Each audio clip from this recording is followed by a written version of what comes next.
Hi, and I hope you like that video there from the office, which is a classic scenario where the manager is actually opposing the changes. Doesn't want to come on board, is resisting, is getting in the way, is white-anting, all of those effects. So what we're going to look at in this lesson is clearly restraining forces, things that stop change occurring. We're going to look at those in more detail now. So hopefully you enjoyed that. On with the lesson. So in this lesson, we're going to look specifically at restraining forces, things that block or resist change. And we're going to look at managers, employees, time, organizational inertia, which is a different expression that you're going to pick up from this lesson, legislation and financial considerations. So let's get straight into it. So here's our quick visual recap. We've been talking before about driving forces and coming up against then restraining forces. These are the things that are resisting, holding back change, don't want change to occur, and can force this rugby squirm of an equilibrium and prevent the business move to the new desired position. So our key focus for this lesson is these, and we'll look at more detail, the different types that are there and how they exert forces against change. So as we saw in the video from the office, managers is one of the categories that can be a restraining force. Now you may normally think of, hang on a minute, didn't we see managers in the driving forces that they wanted change to enhance their reputation, their status, they might get financial or job security from it? Well, yes, but equally they can be a restraining force. So although they are commonly a driving force, in some situations they can openly oppose or seek to prevent or undermine change. So if the manager isn't convinced by the change, thinks it isn't in the best interest of the company, or is very uncomfortable in their current working conditions and doesn't want to change, they're really happy with where things are, why would they possibly want things to change, possibly for the worse? Or fear that that change may threaten their position. They may lose job security if that change comes about. Well, all of those create conditions where the manager no longer is going to be supportive, is now openly resisting. It can negatively influence the employees. They could work at not prioritizing the change or ignoring them completely, which is called white-anting, where they're literally trying to undermine the very change that is occurring and make it look like it's going to fail, inhibit it, block it, hold back on it. So there can be a major force holding back this change. And so the trick for business is to try and get them on the driving side rather than the restraining side of this issue. Now, a major group of a restraining factor is employees. Commonly, when change occurs, we see it affecting their job security or working conditions. So for employees, all of this group down here before, when they hear the word change, they may just be fearful. They're not sure what's going on. Maybe they're not getting all the information. They're concerned that they're going to lose their job security. How will it affect them? Are they going to get a new boss? Are they going to be relocated? Are they going to be replaced by robotics on the production line? All of this unknown fear sets in. And equally, if they think, or in their personal values think that this change isn't going to be in the best interest of the company anyway, they might see no reason to change anyway. It's going perfectly fine as it is. So all of this can be highly emotional for this group and disorientating, result in disputes, strikes, and industrial action. So this can be a major force. When we talked about weighting, often the employee group will be at the very top of weighting and rankings in terms of forces against change. They're a major force resistance.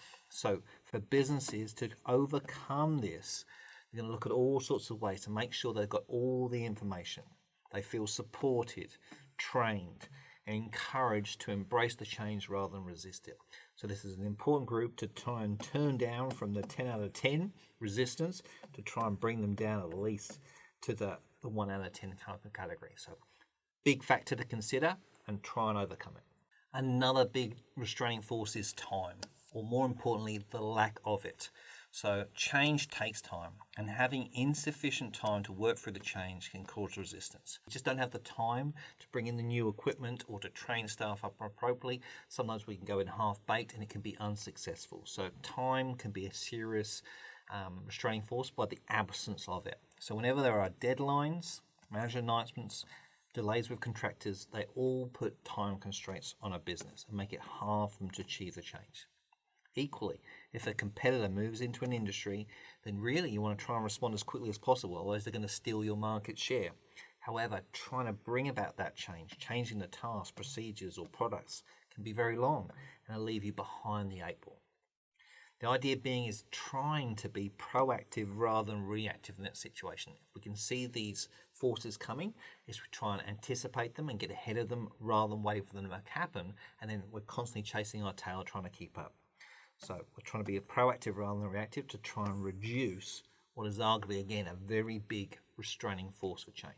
Now, probably the first new word for you is inertia. So organizational inertia is a restraining force, and this is the tendency for a business to maintain established ways of doing things rather than embrace something new. So let's break it down. So the word inert means stationary, dead, stagnant. Okay, so the idea of not moving. Okay, so inert is something that's not moving, stationary, it's dead. Okay, now the same is true for businesses. So if you think of a business that is stationary, refusing to move, it's stuck in the mud, is another expression commonly used, or status quo. It enjoys existing where it is right now and doesn't want to change. So this often occurs in stable, conservative businesses where long-held traditions make it harder to change. Now, past historical examples, which again we don't want to use in the exam because of the current 4-year contemporary based case study nature, but if you just want to think about it, okay, that makes a context for you. Companies like Blockbuster, which are now no longer here, where you used to get videos from the store, Kodak, where you used to get your films for your cameras, IBM at this point in time, and General Motors were businesses that didn't want to move with the times and change. They just stayed doing the things they had done before in the same ways they'd always done it.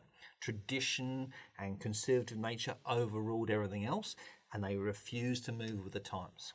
They were stuck in the mud, status quo, and ultimately these businesses therefore went just about out of business, some of them, and some of them definitely did go out of business from not embracing change. Okay, so the idea of organizational inertia is when a business has the tendency just to keep doing the same things in its old ways of doing it, which therefore means it's a restraining force. When change comes along, it doesn't want to embrace it because that's the way it's always done it. So again, a major force for restraining factor is this tendency for a business to maintain established ways of doing it, just out of traditions, out of being safe. Now, this is another one that if you picked up already that is both a driving and restraining force for change. So legislation can be both. Now, we've said already how it can be a driving force, forcing it to embrace legislation and responding to it, but it can also be a restraining force, that if certain laws already exist, they can prevent the business operating in the way they would like to. So the idea being that businesses may struggle to compete with cheaper imports. Okay, so cheap products are coming in from overseas, and they're trying to think of all sorts of ways to try and match those products to stay in the market. They might want to try and reduce production costs. They might want to reduce wage rates per hour. However, if the legislation, the national employment standards, which we've talked about before, have a minimum wage rate, which you can't go below, then that legislation prevents you from paying people below that minimum wage rate. So you can see now how that factor, which is good for society, of having a minimum wage rate, actually acts as a restraining force on businesses using that strategy to try and reduce their expenses.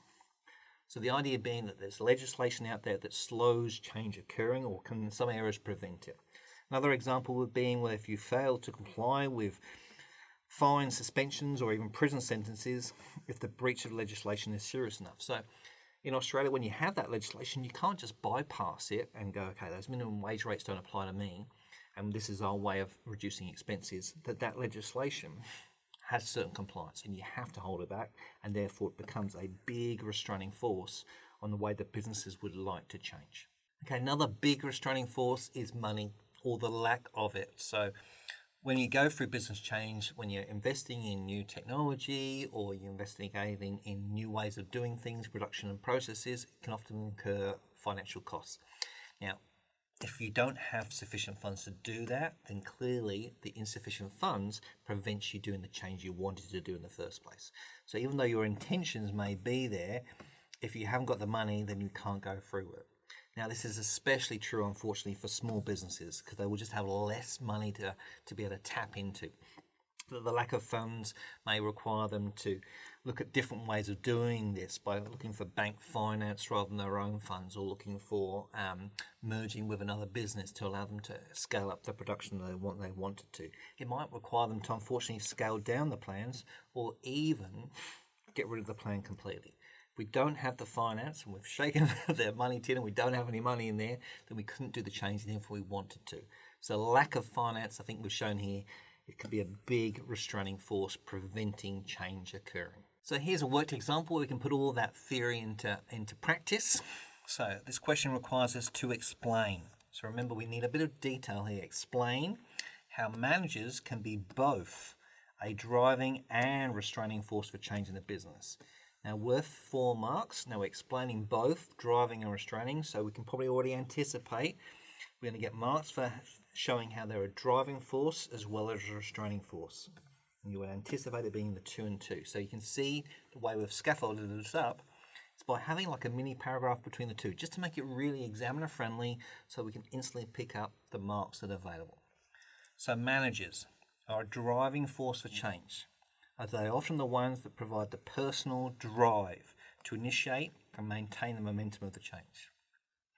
They will also often share their vision and try to get others inspired by change by being role models for the change. So they're a driving force. Equally, however, if the change was not envisioned by that manager, i.e. it was passed on to them to complete by a CEO above them, or if the manager is not convinced by the change or fears that it may threaten their position, then they can act to seriously inhibit the chances of its success by negatively influencing other employees, not prioritising the change tasks, or ignoring the change task completely. So again, hopefully we've shown there how you can get the full marks available by adding detail to explain the differences and how it can be both a driving and restraining force for change. Okay, and we've come to the end of this lesson here about restraining forces for change, and hopefully you can see how each one of these can be a major force restraining, resisting forces that block change. Managers, employees, time.